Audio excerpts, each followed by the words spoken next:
5 seconds.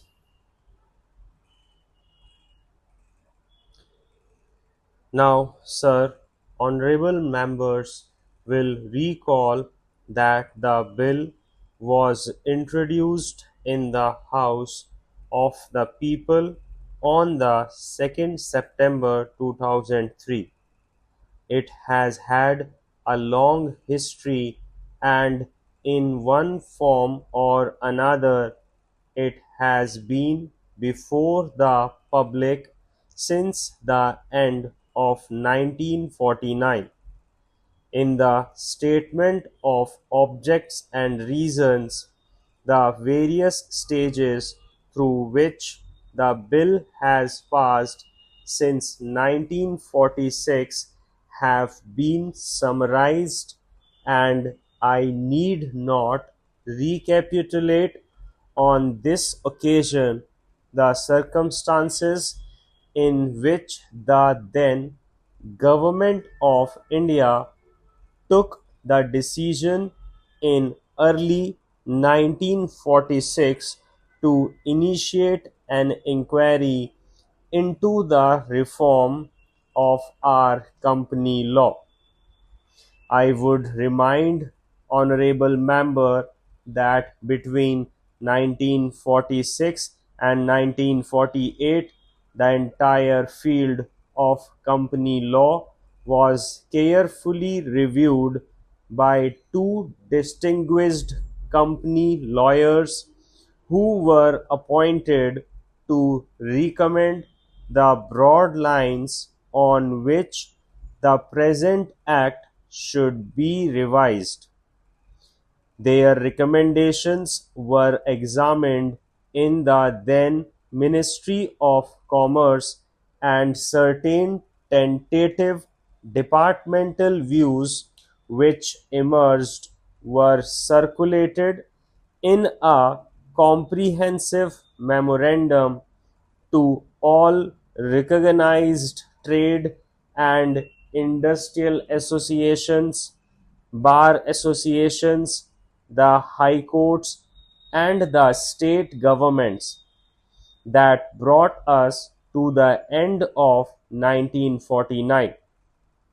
Many representations on this memorandum were duly received from chambers of commerce, trade and industrial associations, state governments, and the general public.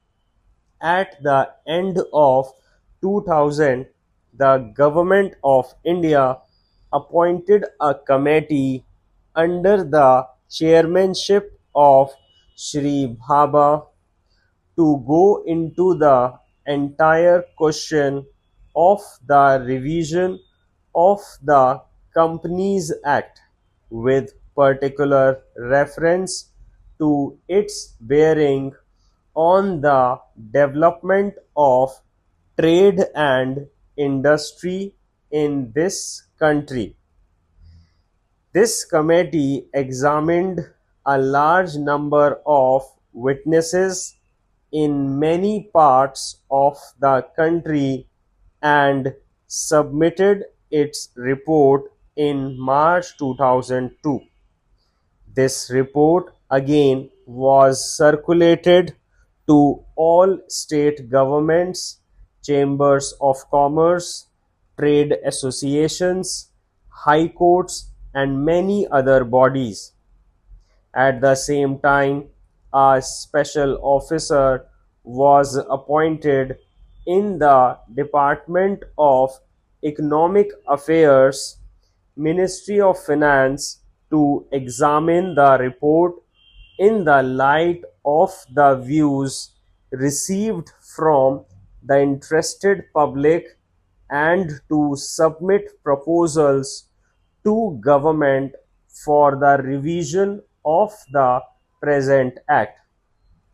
The bill now before the House is based largely on the recommendations of the Company Law Committee, modified in a few particulars. Honorable members will notice that So far as public relations go, the bill has covered adequate ground.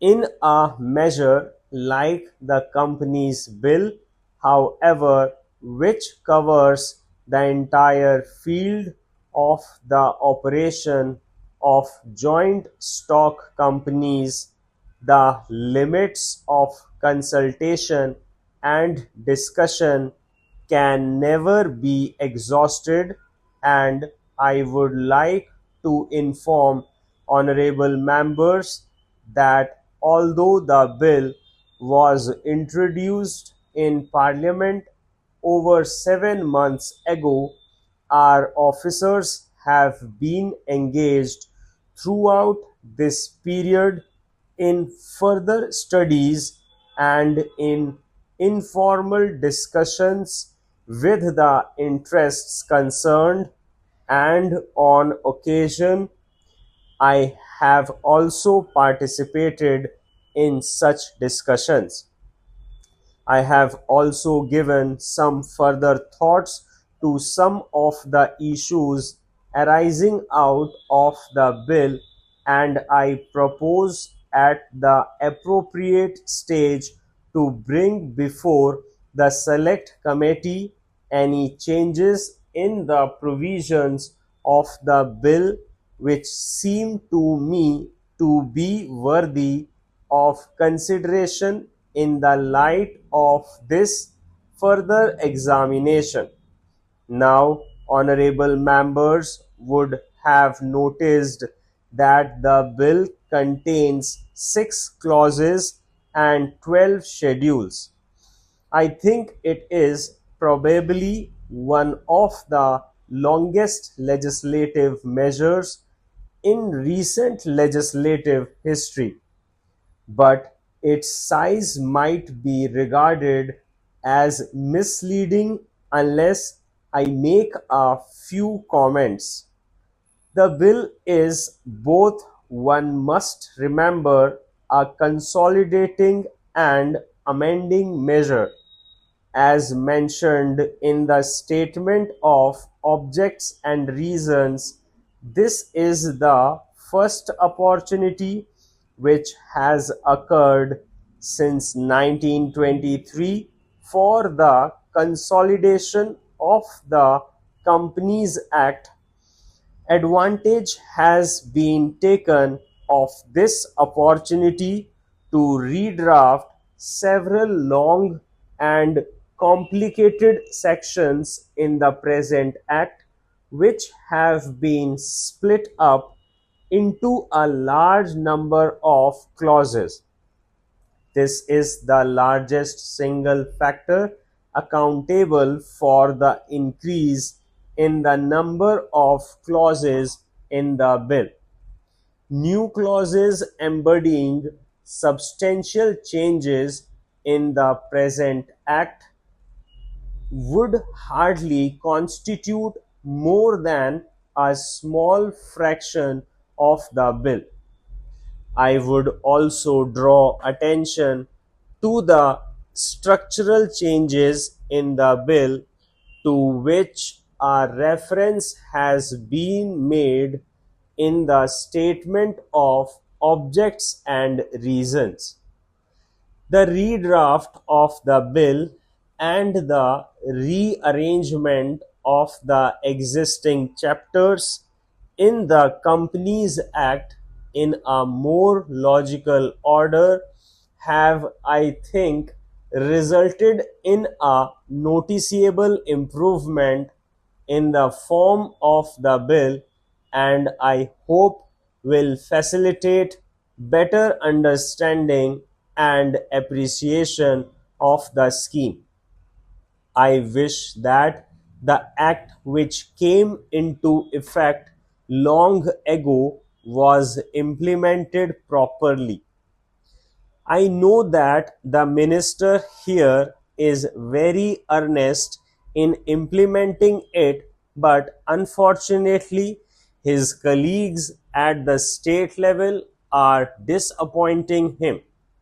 Unfortunately, no steps have been taken for trimming or toning up the administration at the state level and at the district level, they have to be taken immediately.